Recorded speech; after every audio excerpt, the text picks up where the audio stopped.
Licenciado en Filosofía por la Universidad de Buenos Aires, Darío Stanraiver ha llevado la disciplina a la televisión, Mentira la Verdad, Canal Encuentro, y la radio, Demasiado Humano, Futurock, así como también el teatro con Desencajados y Salir de la Caverna. Docente en todos los niveles, da clases en el CBC de la UBA, en la Universidad de Harlingen y en Flaxo. Es autor de Filosofía en 11 frases, recibió el diploma al mérito del Premio Konex en Periodismo y Comunicación 2017 y hoy presentamos el segundo tomo, son dos, de su Filosofía a martillazos. Pero hoy hemos hecho una incorporación en virtud, perdóname Darío, pero vos te has propuesto de construir, que yo creo que el sinónimo es demoler, todo lo que uno tiene como certezas. Y como yo no pienso desaparecer, no quiero desaparecer, he traído un refuerzo, alguien que sabe dar peleas y que además, perdón, proviene de la ciudad de Mar del Plata, no sé si ubicás ese pueblito con playa que tenemos en la Argentina. Amo Mar del Plata. Amás Mar del Plata, que es Fernanda Reberta, que es nada menos que la directora de la ANSES y que me vas a ayudar. Fernanda. Por supuesto, estamos alguna acá certeza para tenemos eso. que mantener en esto, ¿no? Es que O no, veremos. ¿Vos creés que no? O no, no sé, vamos a ver. ¿Se puede, no? Yo empiezo al revés. ¿Se puede ser funcionario y no tener certezas? Qué difícil. ¿Sabes qué es una de las cosas que me anoté para preguntarte? Para que yo te conteste. Para que vos me contestes. Bueno. Bueno, ¿cómo es esto de ninguna certeza? Vos personalmente, sos Darío Stanraiver, deconstruís todo, pero de alguna certeza tenés que partir de algo, la realidad, no sé, nosotros somos 3 personas acá hablando de un libro. No, ni hablar. O sea, me parece que cuando uno hace filosofía, pone a la realidad cotidiana entre paréntesis. Los griegos decían enepogé, que es suspensión del juicio. No es como poner entre paréntesis la realidad y entonces hincar a esa realidad con el martillo, con la cuña de la filosofía, llevar al extremo esos supuestos que de algún modo hacen que la realidad funcione. Ahora, mientras vas al baño y usas papel higiénico, digo, no te estás preguntando por el rol, existe, no existe. O sea, ahora, una cosa es dar por supuesto y otra cosa es ir al fondo de esos supuestos, comprenderlos, desplegarlos, ver en función de qué esos supuestos están, por qué se invisibilizan. Esa diferencia es fundamental. O sea, cuando vos haces filosofía, cuestionás las certezas absolutas. Eso no significa que no estés de algún modo inmerso en un sistema que funciona. Ahora, una cosa es que la cosa funcione y otra cosa es que ese funcionamiento hable de la verdad. Fíjate, ¿no? Esa diferencia es clave. Y ahí en tu libro también propones el tema de desafiar esto de las definiciones como cuestiones que ponen límites, que encorsetan a las cosas que nos pasan. Y ahí me parece que también pensaba preguntarle entre esto de cómo en la vida diaria vamos tomando decisiones en función de definiciones que trasciendan los límites, pero que también construyan certezas. Y todo esto en el marco de la relatividad, de la verdad que vos también planteás en el libro. De las verdades absolutas. De las verdades absolutas. Claro, por ahí de lo que se trata, como vienen planteando muchos pensadores, es de resignificar la idea misma de qué es la verdad, ¿no? Y empezar a asumir que lo que nosotros hoy llamamos mal, por contraposición, verdades débiles o provisorias, a mí me gusta llamarlas contingentes, o sea, que no son verdades 100% anudadas, ¿no? La palabra absoluto, si ustedes... no sé si saben, la etimología de absoluto es sin nada suelto. O sea, ¿hay algo que no deje nada suelto para ser considerado tan cerrado sobre sí mismo y decir que eso es absoluto? Bueno, la propia ciencia dura asume que lo de ellos son verdades contingentes. Es increíble. Esto que dice Nino es fundamental porque, digamos, justamente hay una representación social de la ciencia como un lugar más bien taxativo, duro, sólido. Y la clave epistemológica del pensamiento científico es que todo es hipótesis, y esa hipótesis se considera probablemente verdadera hasta que se la refute. incluso lo que busca el científico es más que nada descartar esas hipótesis para habilitar, ¿no?, la creación o la aparición de nuevas. Pero también está bueno disociar esa idea del absoluto que tenemos con la ciencia. Algo que se vio muy claramente en toda la cuestión, bueno, de la vacuna, ¿no? Hablando de la pandemia, digamos, fíjate que el modo en que estuvo la sociedad, el sentido común, diría, para no decir la sociedad, esperando la vacuna, poco tenía de científico y mucho de metafísico, de religioso. Había un clamor por la vacuna, el ruego por la vacuna. Oremos para que llegue la vacuna. El milagro de la vacuna. Incluso el imaginario, ¿cuál es? Es la vacuna como un Cristo en el mar de Galilea vacunando gente y curándola como si estuviésemos multiplicando los panes y los peces. Ya que sacaste el tema, ¿cómo vivieron ustedes la pandemia, el confinamiento, bueno, laboralmente, socialmente? ¿Cuál ha sido la experiencia que tuvieron? Bueno, hay mucho en lo que escribe Darío sobre la otredad, ¿no? Para pensar en lo que nos ocurrió mientras que transitamos la pandemia, ¿no? Y en esto que creo que es un concepto que vino para quedarse, en ponele frase de nadie se salva solo, y de cómo todos somos sujetos condicionados y en constante vínculo con los demás, y en el concepto de comunidad que también habla Darío en su libro, como algo que vino de afuera, en este caso un virus, logró hacer efectivo y materializar una cuestión que tal vez era más filosófica o tal vez era más subjetiva, Sí, que además tenía con que una ver dimensión mundial. con una dimensión mundial, pero además tu actitud y tu conducta modifica o pone en Sí, riesgo al otro, claro. y lo que el otro hace nos pone en riesgo a nosotros. Qué ejemplo tan material de todo esto que venís planteando hace tanto tiempo, ¿no? Sí, con el aditamento de como ir trasluciendo, por decir así, cuestiones como más jodidas, ¿viste? Para mí la pandemia, primero, lejos está de ser un acontecimiento que haya generado como una especie de conversión evangélica, ¿viste? Tipo, la gente se abuenó. O sea, pero para vos no salimos mejores. No. Para mí, al revés, trasluce lo que ya éramos. ¿En lo bueno y en lo malo? En lo bueno y en lo malo. Incluso te diría, el que era antes de la pandemia alguien comprometido socialmente, un militante por el otro, la pandemia lo que hizo fue exacerbar esa pulsión. Ahora, al choto, la pandemia lo volvió más choto. Ay, y no eso me parece... eso, Darío. No, pero es es muy triste. Es literario, digamos, es como una percepción.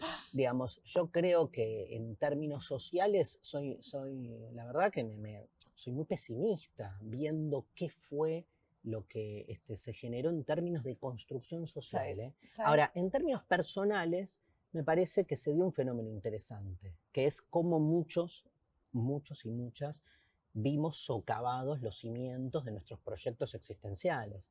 Pero después, lo que tiene que ver con la construcción más bien social, y no hablo de lo institucional, ¿no? Hablo de esto que decías vos, Fer, la relación con el otro. O sea, el otro se volvió un agente de contagio permanente. Sin embargo, ¿te puedo tirar una? Que también te estuve leyendo ahí. Digo, ojo, porque ahí, antes de la pandemia, la otredad como concepto de anulación, ¿no?, del semejante, siempre encontraba su mejor formulación en la metáfora de la enfermedad.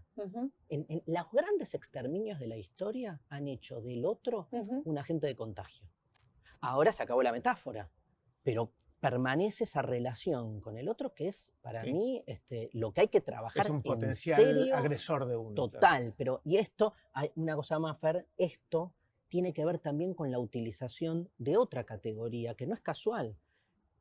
Llamamos distanciamiento social, esto lo dice Agamben en un libro que se llama La invención de la epidemia, dice, llamamos distanciamiento social al distanciamiento físico, poniéndole al distanciamiento físico una carga semántica que tiene que ver con la disolución del lazo comunitario, porque lo que exige desde la medicina lo que se exige para que no se propague el contagio es distancia física. Física, no social. ¿Por qué social? Ajá. Porque la palabra, el concepto de distanciamiento social te lleva puesta la idea de que hay que disolver la comunidad, de que se desanuda lo social. Yo te diría al revés.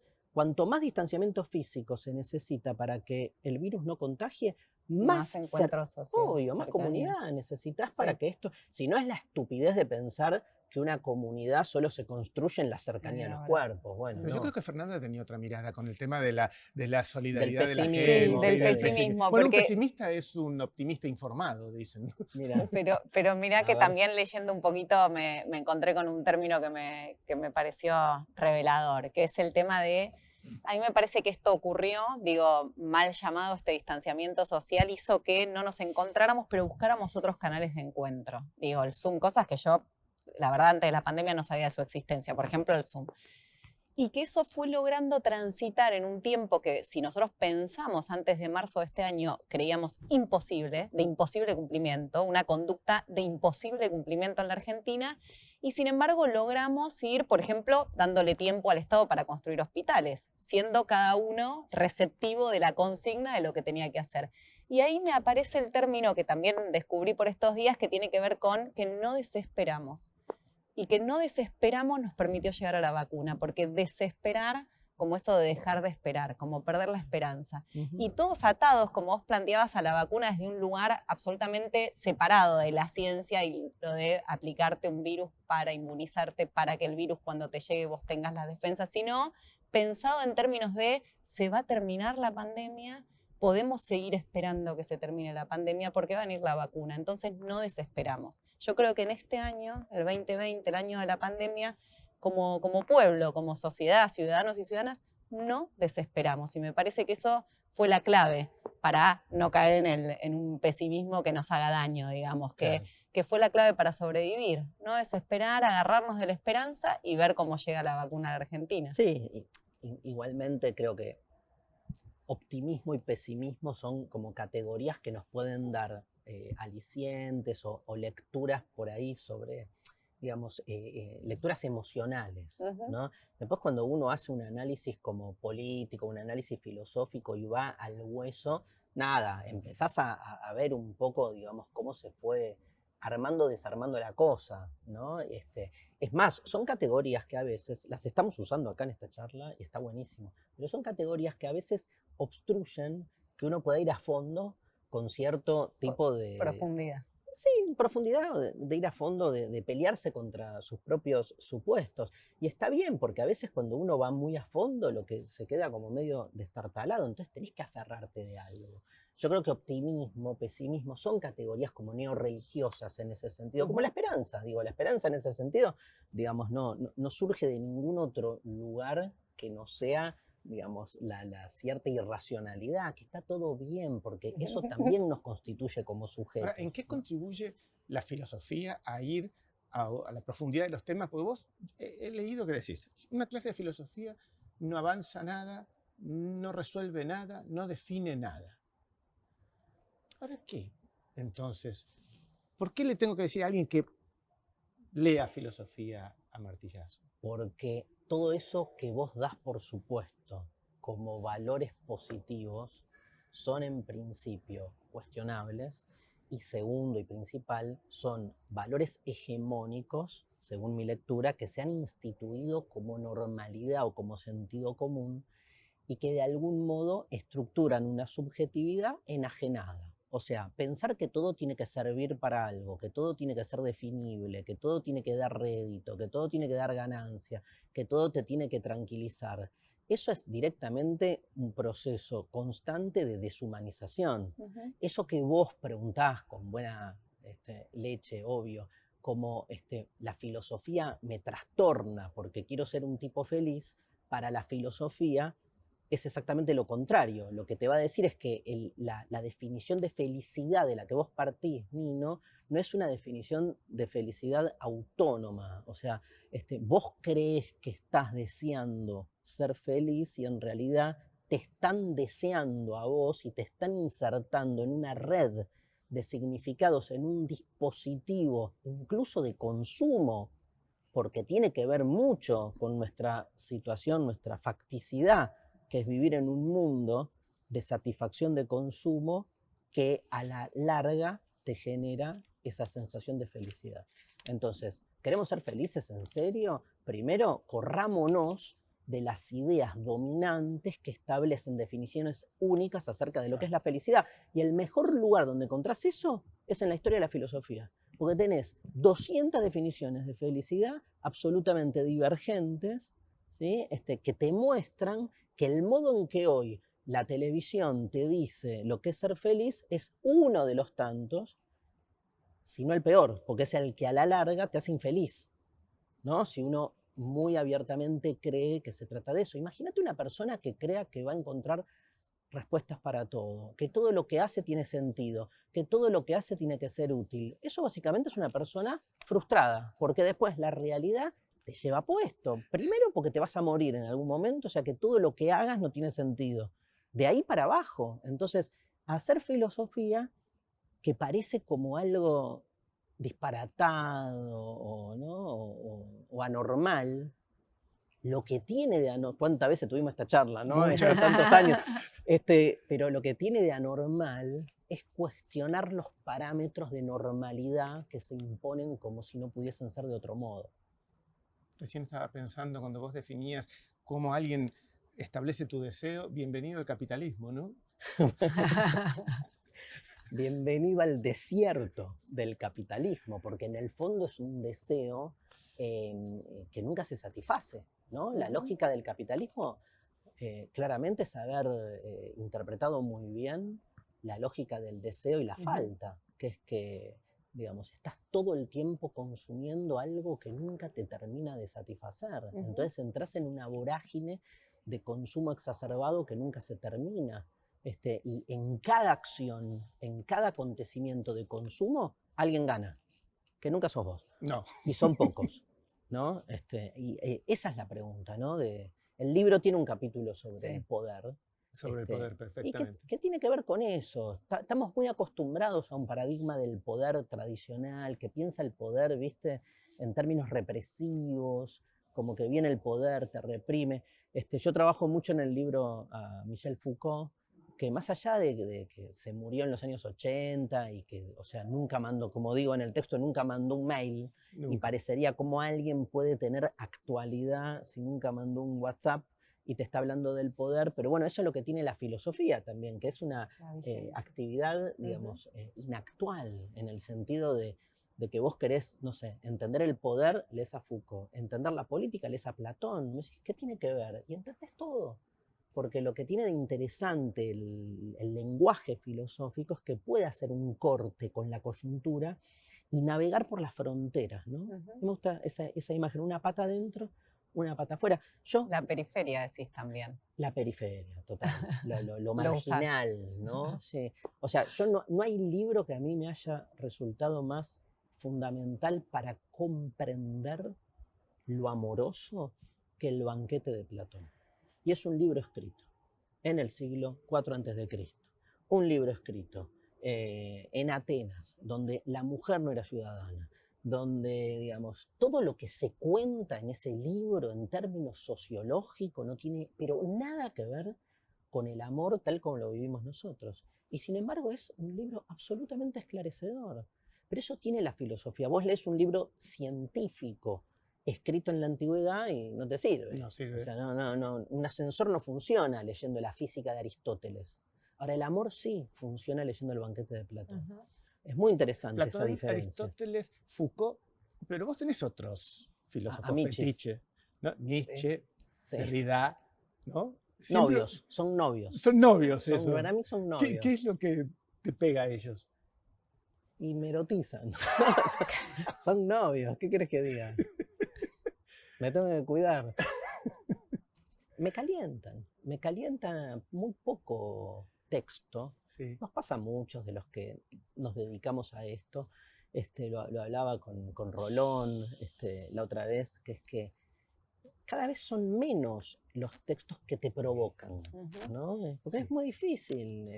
Uno ya fue provocado muchas veces, a vos te debe pasar también, digo, ya pasa con los te miro y digo, pasa con los liderazgos políticos, con las referencias. O sea, yo cuando era adolescente tenía 200 referentes, hoy tengo 3. Y en 10 años ninguno. Pero porque le vas cada vez más encontrando la hilacha, ¿no? Y humanizando, ¿no? También. Sí, está bueno lo que decís. Por ahí esas referencias son falsas referencias, o sea, que te vendían un mundo, hablando de amor platónico, justamente un mundo ilusorio. Bueno, este año pasado, con la muerte del Diego, ¿no? Un poco se puso... También el debate de los ídolos, Sí, las referencias con lo del Diego. Fundamental. Parece Yo te he clave escuchado eso. también hablar Sí. sobre eso de pensar en una referencia tan importante y en el que sea el todo y que es, ¿no? El todo en esa referencia cuando humanizamos a las personas. Totalmente.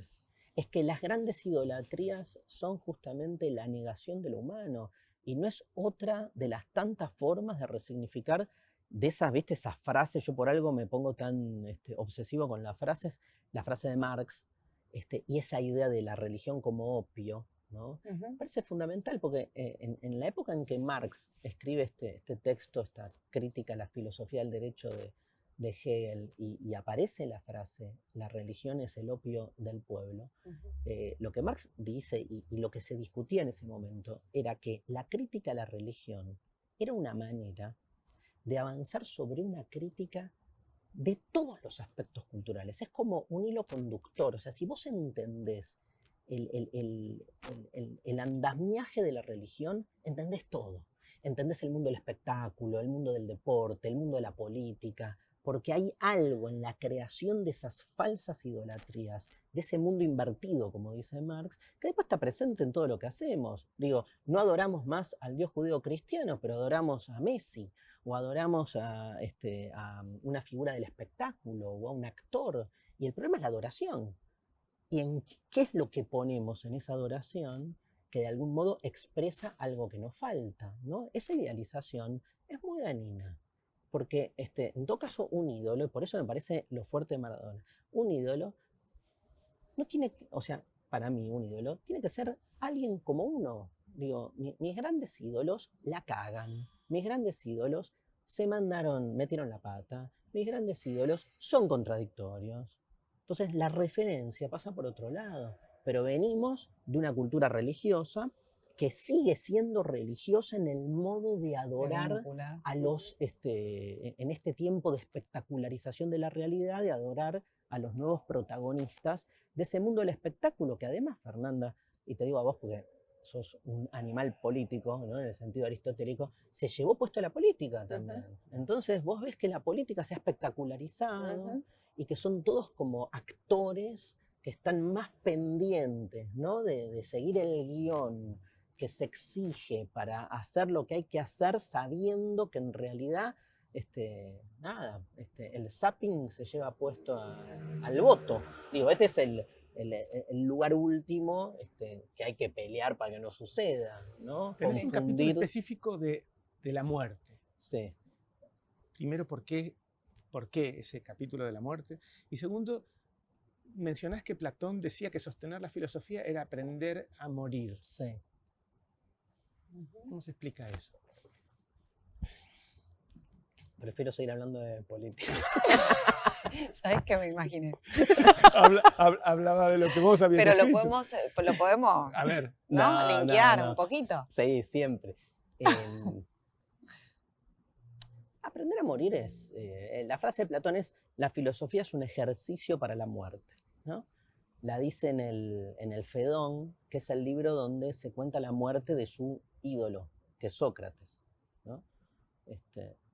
Deleuze decía: si vos querés entender a un filósofo, preguntale, como si fuera un amigo, ¿cuál es tu problema? ¿No? Y si, es muy linda esa imagen, y si uno le preguntase a Platón, che, ¿cuál es tu problema? Platón te hubiese dicho: la muerte de Sócrates.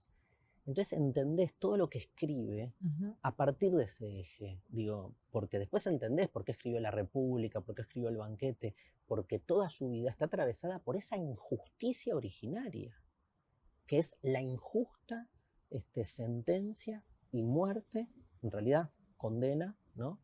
de un Sócrates al que acusan falsamente.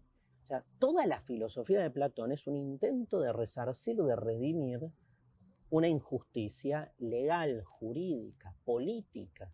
O sea, ¿cómo no va a ser política la filosofía si en su origen tiene que ver con eso? Entonces después, obvio, Nino, Platón te habla o te explica en el libro donde te cuenta la muerte de Sócrates, obvio que te está diciendo, y mirá, los buenos tienen asegurado su lugar en el cielo. ¿Pero por qué? Y porque se lo llevaron puesto injustamente. El poder ateniense que no se bancaba, este maestro, Sócrates, que les ponía los puntos en las íes, ¿no? Nino, ¿te parece que le preguntemos a Darío cuál es su problema? La muerte. ¿Cuál es tu problema? La muerte como concepto, sí. O sea, tendría que ir viendo como distintas... Qué mala que sos esa parte. Tendría que ver como distintas betas, Tu ¿no? amigo, No, tu amigo porque... Rolón, que lo has mencionado Sí. recién, él sostiene siempre, Sí. a 15 años, que Sí. el único conflicto que tiene el ser humano es el sexo y la muerte. Y no hay otro para él. No, está bien, pero en términos como... Me gusta porque en relación a lo que te decía de Deleuze, o sea, evidentemente hay un hecho biográfico en mi vida que me llevó, me impactó de tal modo que me llevó a dedicarme no solo a hacer filosofía, sino a hacer este tipo de filosofía. O sea, ¿por qué, digamos, no me dediqué a ser un lector y propagador de la filosofía de Santo Tomás de Aquino en la Universidad Católica Argentina? Y a defender el orden natural y todo eso, y me tocó esto. Porque en algún punto te toca esto, ¿no? Nietzsche decía en el Ecce Homo, que es donde relata un poco la historia de cómo se le ocurrieron sus ideas, dice que sus ideas más importantes no las eligió, casi como una metáfora. Él dice, me fui, porque estaba podrido, me dolía la cabeza, siempre le dolía la cabeza a Nietzsche. Y me fui de vacaciones y estaba dando un paseo por el bosque en una montaña, y dice, y me asaltó el Zaratustra. Digo, ¿cómo te asaltó el Zaratustra? Sí, me asaltó. Me encanta el verbo ahí, sin sus connotaciones sociales, ¿no? Pero me asaltó, es esa cosa de... Bueno, ¿no? pero vos mencionaste un hecho biográfico. Rompió. ¿Cuál? El tuyo, decís, un hecho biográfico. Sí, es que no, yo qué sé, viste, hay que buscar ahí... No lo encuentro tan rápidamente, No. hay que buscar ahí algo, ¿no?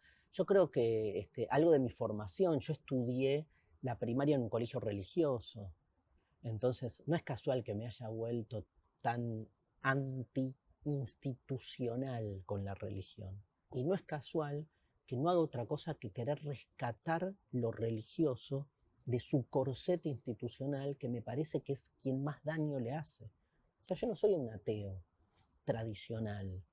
Yo soy ateo contra la iglesia, digamos. Ahí sí soy ateo porque no les creo nada, les veo los juegos de poder. Ahora, lo último que quiero es que la iglesia se quede con el monopolio de la figura de Dios. Dios no es de ellos. O sea, es de todos. ¿Sí? Si no, no es Dios. Entonces, ahí hay una monopolización que cuando vos te metés con ese tema, se te arma peor. O sea, para alguien profundamente religioso, institucionalmente y dogmáticamente hablando, un ateo no es un problema, porque está fuera del juego. El problema es aquel que, digamos, no suelta el nombre de Dios y genera la afrenta. ¿Y ese es tu caso? Yo ¿Sos creo, un creyente? no soy un creyente tradicional, para nada. Pero no me cabe que no haya algo más. Esa es mi pregunta vocacional por excelencia, la pregunta sobre si hay algo más. Tiene que ver con la muerte, Rolón Dixit tiene que ver con la muerte. También tiene que ver con cierta curiosidad, ¿viste? Me cuesta mirar, ahora estoy mirando ahí que se ve detrás de la ventana el cielo, digo, me cuesta cuando miro ahí decir, mira qué linda foto, o sea, mi mirada avanza, che, ¿dónde termina esa mierda? ¿Viste? No puedo no preguntarme dónde termina. No puedo no preguntarme sobre el tiempo y el infinito, no puedo no preguntarme, o sea, me estoy yendo a dormir, no puedo no preguntarme, digamos. No podés asumir que un día no serás más. no lo puedo asumir, no me lo banco y no me la creo aparte. Estoy convencido de que no puede ser así. Ahora, no hay respuesta racional que me calme. Pero me parece que la clave de la filosofía es justamente apostar a esa pregunta, ¿no? La filosofía nos reconcilia con ese deseo de querer saber lo que sabemos anticipadamente que nunca vamos a responder. Filosofía es deseo puro, es el deseo en esa formulación más chota del deseo, que es que el deseo es deseo en tanto no alcanza lo que busca. Pero Darío, es distinto que necesidad, ¿no? Desear es distinto que necesitar.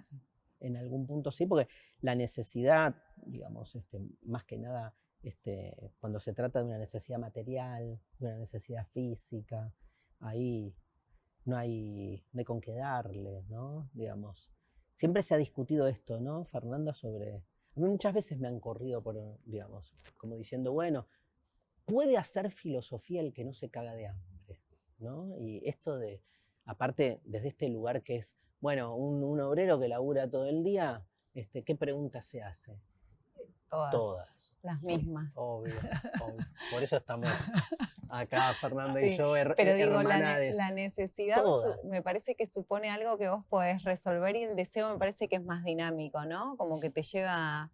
Necesidad, entonces, ¿en qué sentido decís? No, digo que a veces yo creo que la revolución de las hijas, por ejemplo, nos vino a mostrar que una cosa es necesitar un otro, necesitar ciertos bienes materiales, y otra cosa es desear.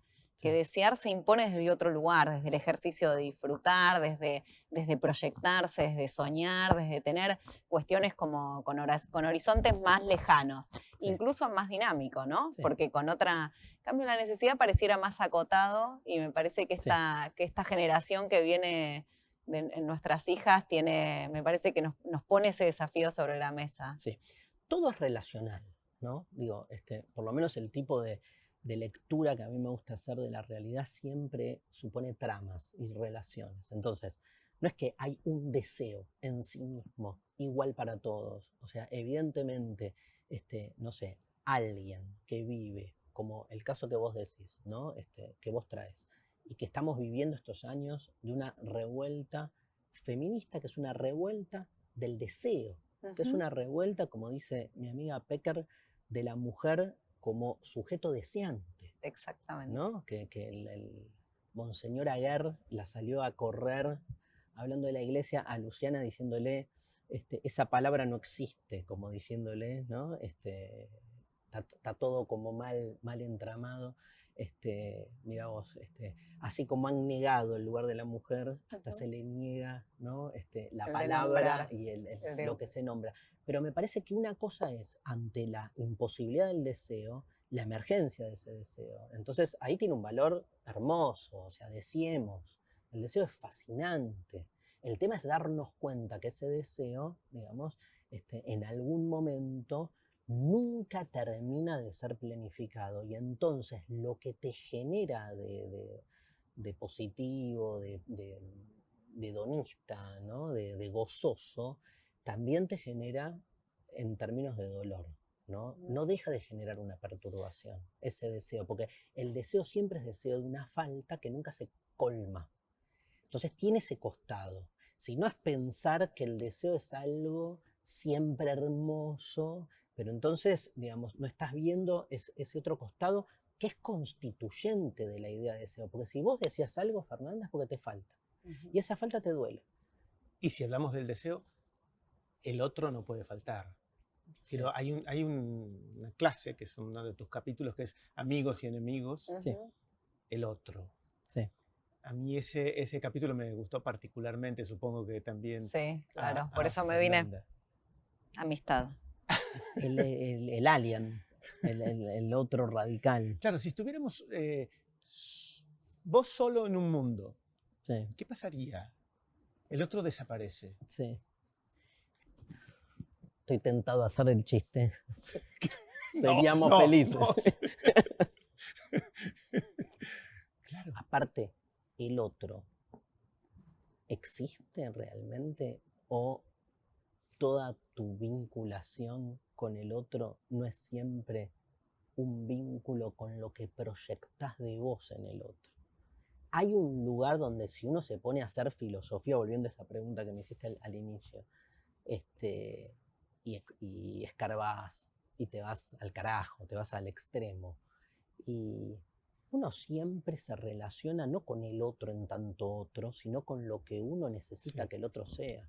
Digo, uno está siempre rodeado de fantasmas.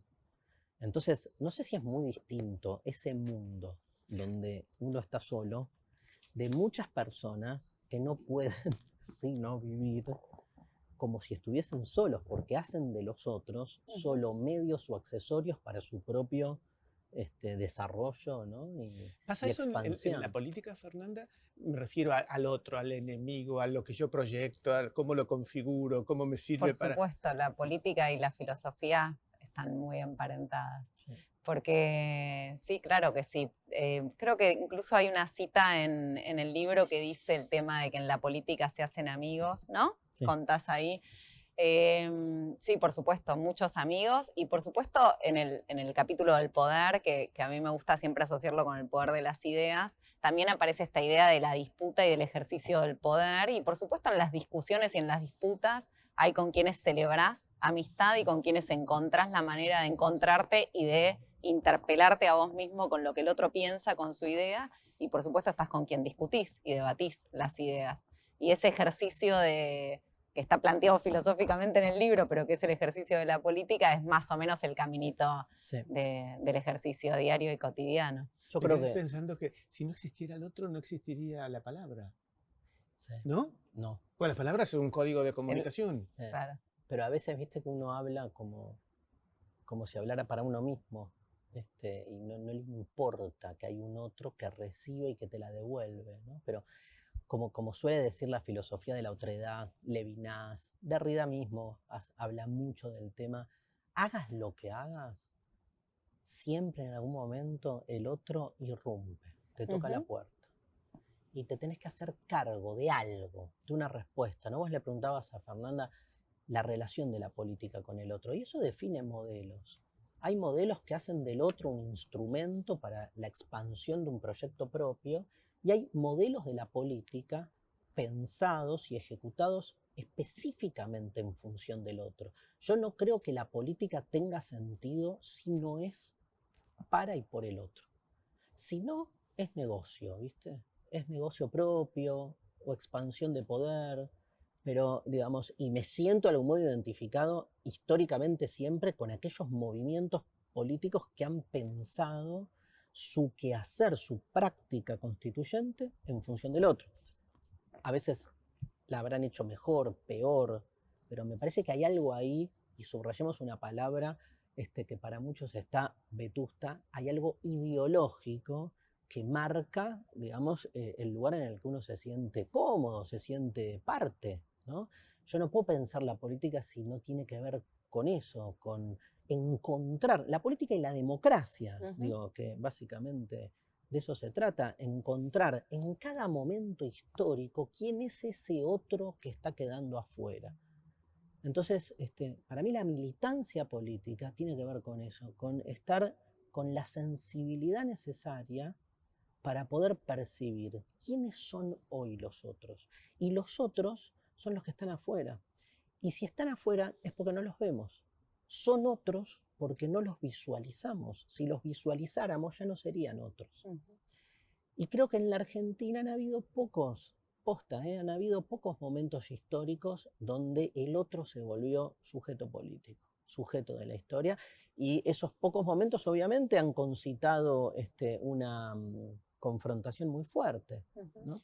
Tal vez no sea estrictamente filosófico, pero Borges decía que la amistad era, el culto de la amistad, una cuestión identidad argentina particularmente. ¿Pensás cómo somos nosotros con esa relación de la amistad? Sí, bueno, el capítulo de la amistad, como decís vos, que te gustó, y a vos también, para mí hace como una diferencia importante con el resto del libro. Sí. Me parece que, aparte, el resto del libro son clases que di en la Universidad de Rosario. Sí. Esta fue una charla que di en otro contexto, y entonces tiene otro armado. y la verdad que es un tema que yo vengo trabajando hace años y lo disfruto muchísimo. Ahí hay una base, Nino, retomando la frase de Borges, que es, digamos, poder salirse de los modos hegemónicos de pensar la amistad. Básicamente, esa idea, retomemos la Biblia, hoy estoy medio, ¿no? Recurrente. Con la Biblia. Pero, digamos, con el famoso ama a tu prójimo como a ti mismo, ¿no?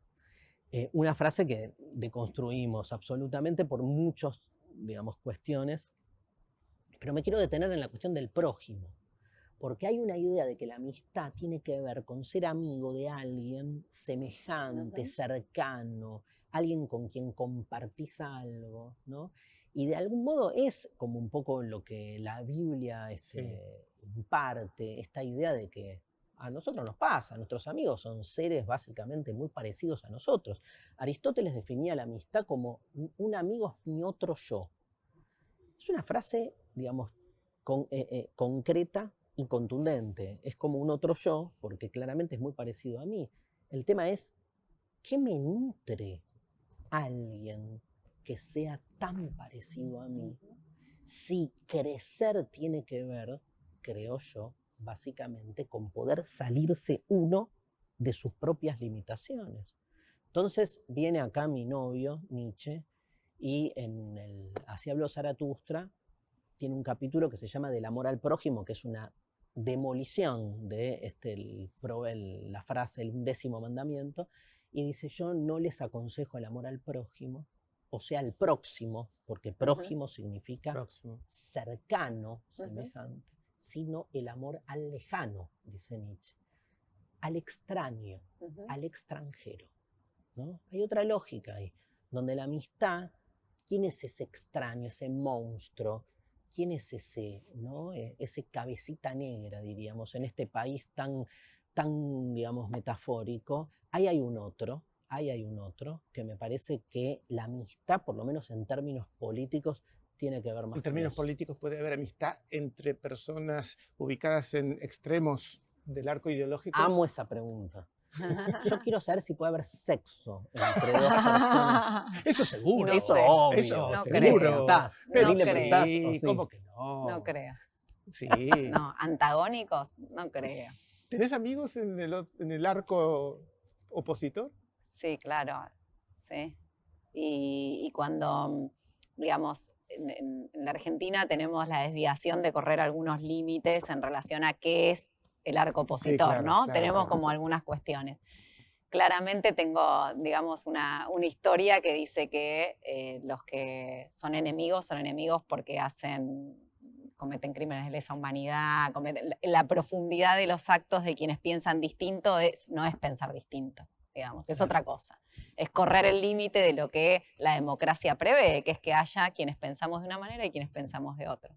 Y entonces en eso de pensar la verdad relativa, yo leo mucho sobre la verdad que escribe Darío y a mí me gusta mucho el término de la verdad relativa porque se lo he escuchado al expresidente de la Nación, Néstor Kirchner, que decía esto de que las verdades se construyen a partir de distintas verdades relativas para construir una síntesis que supere esas cuestiones particulares. Y creo que de eso se trata. Por supuesto, hay modelos antagónicos, hay modelos para muchos o modelos para pocos, hay modelos culturales antagónicos, económicos antagónicos, sociales antagónicos. Y entonces uno se siente más cómodo hablando con quienes, digamos, creemos que puede haber una Argentina más parecida a los iguales en la diversidad. Porque esto también filosóficamente lo hemos charlado mucho con Darío. ¿Qué sería una Argentina de iguales? Bueno, en términos filosóficos hay que poner a deconstruir bueno, iguales en las condiciones en las que queremos ser felices, ¿no? Me encanta.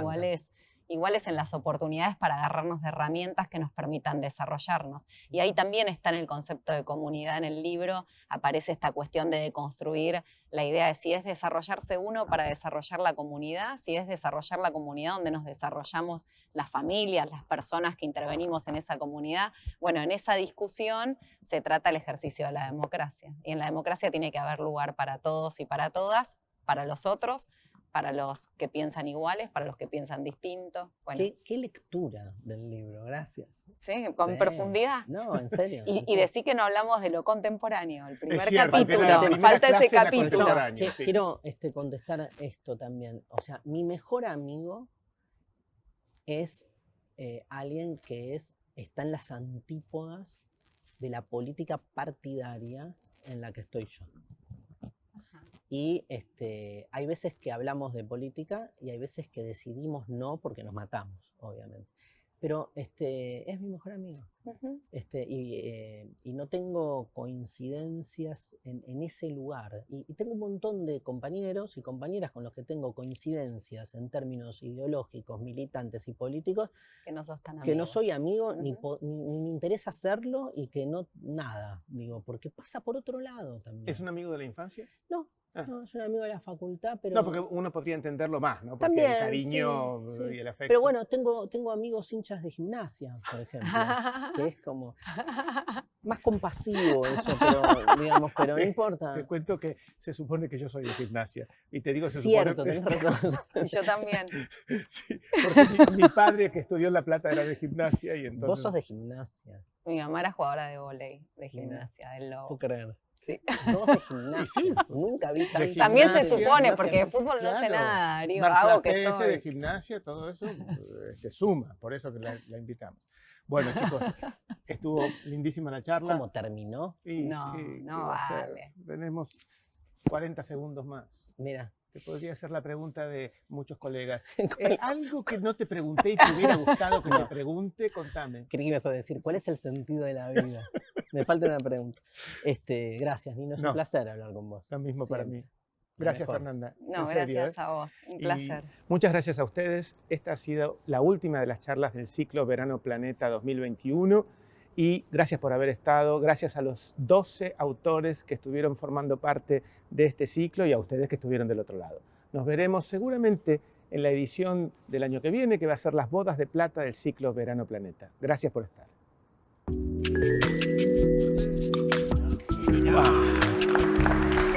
Bueno, terminó.